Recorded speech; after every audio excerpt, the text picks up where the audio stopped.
What I want to do is make sure that people are reminded of how powerful communities are. Everyone has their own roles, they have their talents and their skill sets. And when people can come together, one person can make another person greater. One idea can make another idea great.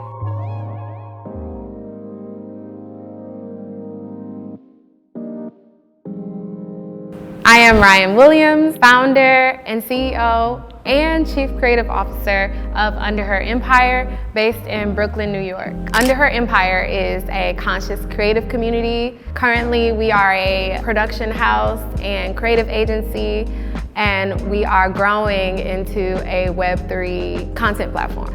So Underher Empire started in 2018. I'm a creative, I'm a producer. I have a lot of experience working for brands, and throughout that time, whether it's me being Black, whether it's me being a woman, I oftentimes find myself being the only one in the room when it came to creating content and working for major campaigns, and I felt very alone. Like I didn't really have advocacy or mentorship. I wanted to do something about it. I recognized that I wasn't the only one. I have a lot of ideas. A lot of my friends have ideas, and we wanted to see those ideas come into fruition. And so I built a production company in order to do that. When I think about production, I'm thinking about how it really builds community. A photographer is not the same without a makeup artist, or a makeup artist is not the same without a model, right? And so all of these things come together and they make a whole. I think about how do we create content that is consciously thinking about that, intentionally thinking about those things. What if we go into a community that was consciously creating, and we created work that was honoring ourselves, coming together as community, and telling really powerful stories that inspire people to not only be their best selves, but to be able to see more beauty in this world. And I think that this world would be a better place if we could get there. So my role and my dream with Underher Empire is to make sure that everyone is coming together under this one mindset and strengthening one another, mentoring each other, being advocates for one another. You absolutely need teamwork. You need someone to have your back, and you need someone to see the vision. And thankfully, I have created some of that for myself, both in the company, but also outside of the company. Hi, I'm Dr. Michelle Wilshire. I'm a licensed clinical psychologist and founder of Wasabi and Well, based out of Miami. Wasabi and Well is a wellness company that champions for Black women's mental health so that they can feel seen, heard, and healed through individual therapy, couples therapy, community, and wellness courses.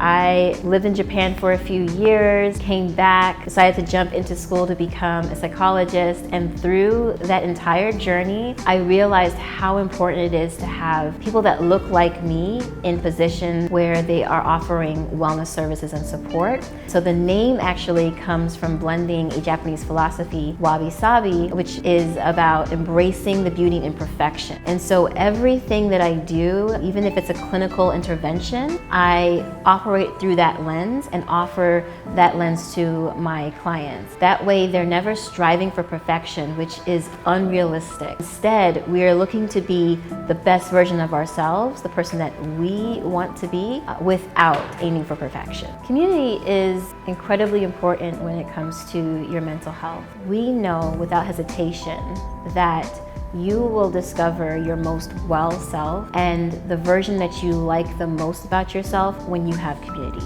There is no wellness without community. And so we strive to create that, not only on the client side, but also on the therapist side. Here in Miami, sometimes we meet together, meeting other Black therapists, so that we can celebrate our wins, talk about our challenges. We support each other, sometimes on Zoom calls, to do notes and exchange business ideas and practices. So even on our side, to be a better clinician, a healthy clinician, we have community. And for Wasabi and Well, we're also creating community for our clients. and Black women who are on their healing journey. We know that that is the place where you're going to really find not only who you want to be and the tools to be that, but also validation. Validation where you can feel seen and you can feel heard by other people who care about you. You won't get anywhere without being able to be amenable, without being diplomatic, empathetic, understanding how to communicate, understanding what people's needs are before they even tell you. My name is Vaughn Dabney and I'm the founder of Unoma House, and we're based in Los Angeles, California. So Unoma House is pushing the forefront of what we consider to be housing. We're doing that in a way that is not new, but it made a resurgence. And so we build fully livable spaces inside of cargo vans, all powered by solar. Unoma House was started from a seeking of adventure and a redefining of what freedom meant to me. And so in 2017, I traveled the country for about 2 months, and I explored the interior of the US in a way I had never done before. I spoke to people that I would never speak to again. And when I got back to LA, I was no longer interested in paying rent anymore. So I needed to figure out what a solution looked like. So I decided to build my tiny home inside of a delivery truck. And I found one that was perfect. It's an old step van that, used to deliver groceries. And I built a fully customized space in there over the course of about a year. And a couple years later, pandemic happened. And I realized that people gravitated towards what I was doing because a lot of people were displaced during the pandemic, but also a lot of people wanted to travel. And the way they were doing that was inside of cargo vans or rental vans that they were traveling the country with. And so 2020, I decided, you know what? I've been doing this software engineering thing so long. I'm okay with taking a risk and venturing into a new territory. And that was Unoma House. And we built our first van in September 2020. And here we are 6 vans later, and hopefully working with local government to provide housing for people who need it. I think Unoma House lends itself to redefining the policy around housing and pushing the limits that people need alternative housing options. People with jobs still need alternative housing options, and recognizing that not everyone who has the ability to own a home and a car and has a job necessarily wants to live in a stationary place with one address. I believe the success of a community or a city is based around its infrastructure and how it provides and fosters the creativity, the productivity, and the economical progress of the people living there. So let's look at infrastructure. There's a program called Safe Parking in LA County. People can park there overnight if they live in their cars safely. Let's do more of that, but let's beautify these spaces too. Instead of a parking lot, let's create this beautiful space full of trees and plants and a community garden that also is symbiotic with a local community around it. Now we have something. Now we have a place where we're fostering however people live. Whether you live in a home or a vehicle, it still is accepted. One of the foundations of a community is a home. It's a place to live. And you experience your place in your community by the interaction you have with the neighbors around you and the people around you. And so what we're doing is creating a smaller world by providing people with homes that actually move. So one of the bigger visions with Unoma House is actually to have physical community spaces all across the world. And so if you are in one of our vans, you can pull up and there might be people there. But now, 4 or 5 years of doing that, you've created potentially a global community that you are in tune with, you're in tap with, and you have support from. I mean, it's just me and my director of operations. She saw my article in the LA Times and she wrote me an email and was like, listen, I saw your article today scrolling and this has been on my mind. I want to do something better with my time. Like, I want to have an impact. I don't know what you can pay me or what this looks like, but I'd love to meet with you. So we met at a Starbucks, and 2 hours later, I'm like, listen, I want you to be involved. And she has provided me with things that I didn't realize I needed. She is extremely powerful, and her brain works in a similar fashion as mine, so I know I don't really have to explain too much. I'm so grateful for her being on my team. Being an entrepreneur is not easy. If it was, everybody would be doing it. And I feel like oftentimes I find myself just running into hurdles and obstacles and challenges and mistakes and doing it all over again. So I think being an entrepreneur has these moments where you really have to be persistent and you have to wear a lot of hats. And while you're wearing those hats, you learn in so many different things. However, it's also a very rewarding experience. Underher Empire does not exist without a team. It's a small team, but it's a mighty team.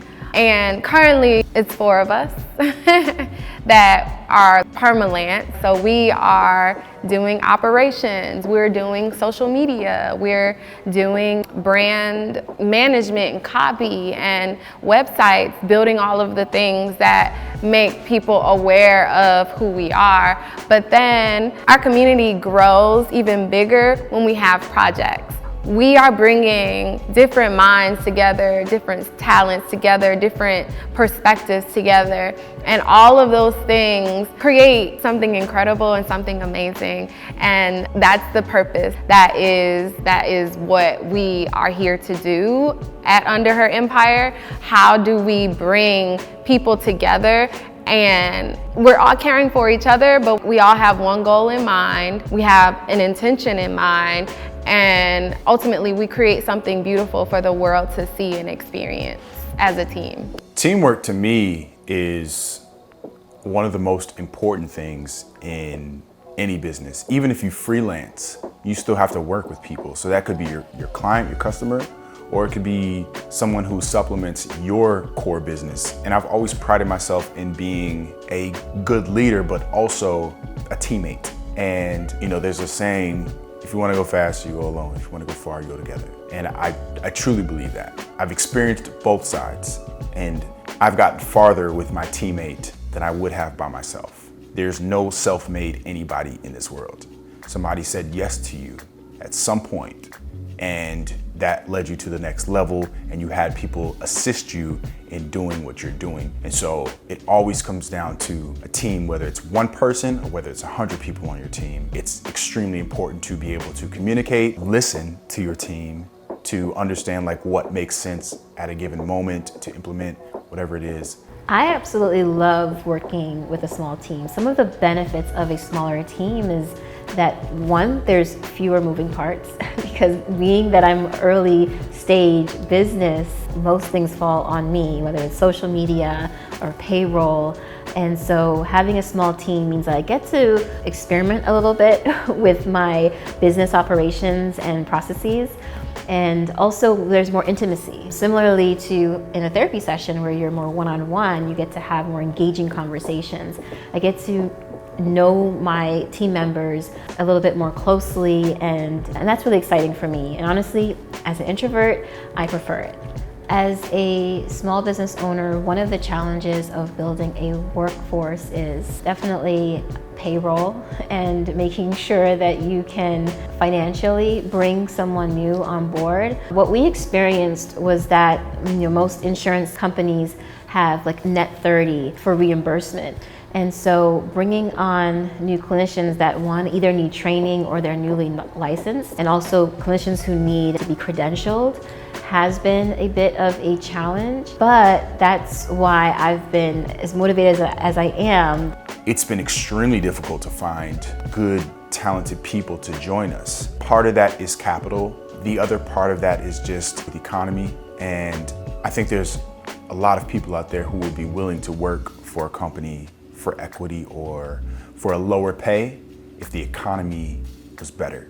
And it's getting there, right? We go through our ebbs and flows, but finding that talent, I feel like it's always gonna be a challenge until you raise or until you get that loan to pay someone what they feel they're worth and what you think they're worth. But in terms of operation, it actually helps being a part of a smaller team because we can pivot fairly easy. We don't have a lot of resources that are dedicated to human, and we can ideate and spitball and try things and create and experiment much easier than if we had a larger team where we need more input. So it has its perks. I think when it comes to team structure and keeping myself sustained, it's a challenge. We do grant writing and apply for accelerator programs. One, so I can learn more and have a community that I can lean on, but also two, so that I can continue to sustain myself financially and continue to sustain my business financially. I think a little bit goes a long way if you can be resourceful,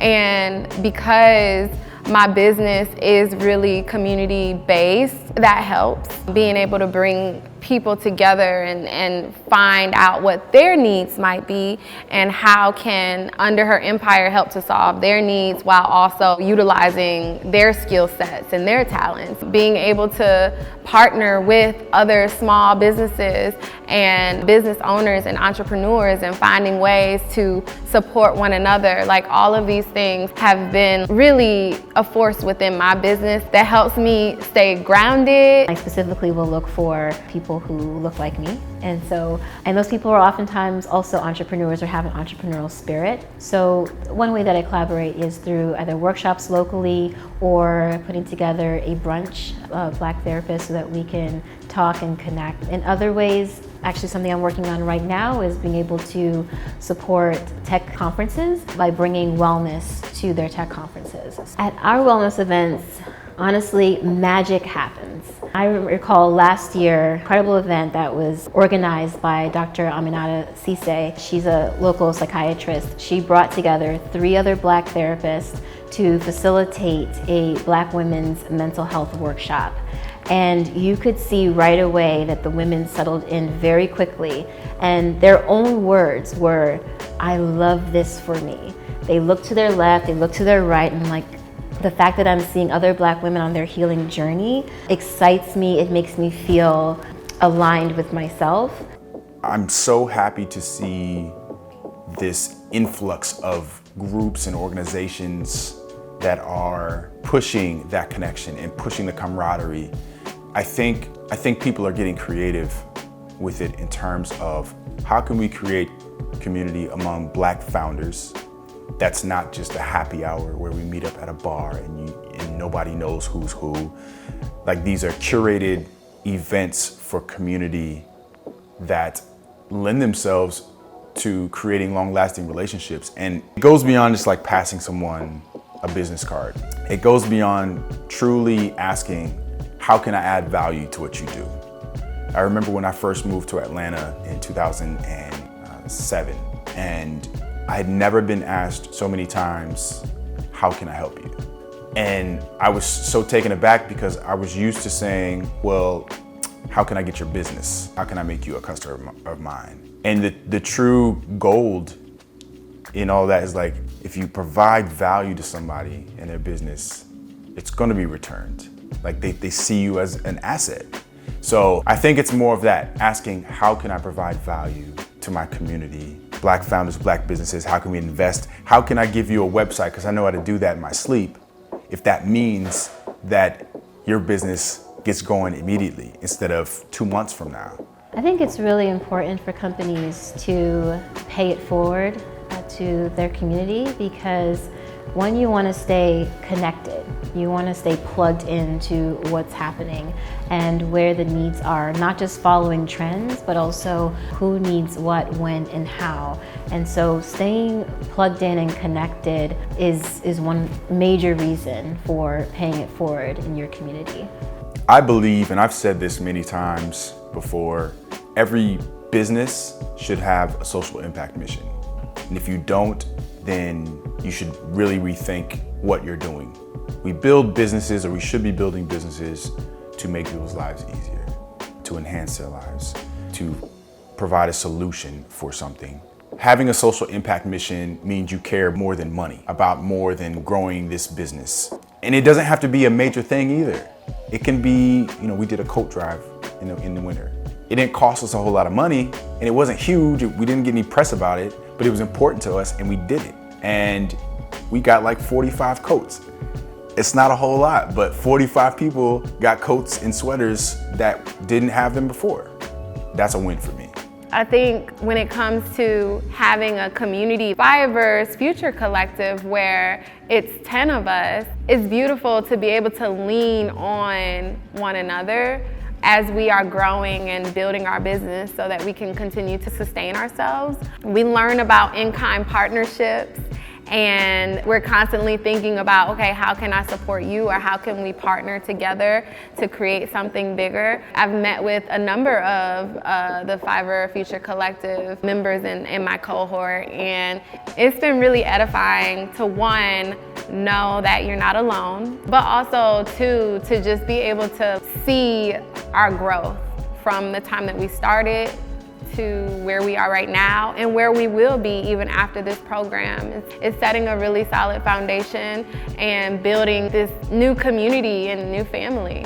I received a lot of validation from our conversations. Like, okay, like, all right, I'm actually on the right track, or, oh, that happened to them as well. And so for me, it was really important that I'm in a space where I feel held, and I'm able to be, open and transparent so that I can learn from people around me. Something that I learned about myself was that I'm on the right path. I'm supposed to be here and I'm supposed to be doing this. So I feel really validated by the experience that I'm having. Also, something I learned is that I'm not the only one who has trouble focusing at times and maybe feels a little bit chaotic. And so just hearing other people go through it where they may be easily distracted or maybe overworking, that this is an experience that a lot of us are having, and just learning that I'm in the right space and that I'm supposed to be doing this work.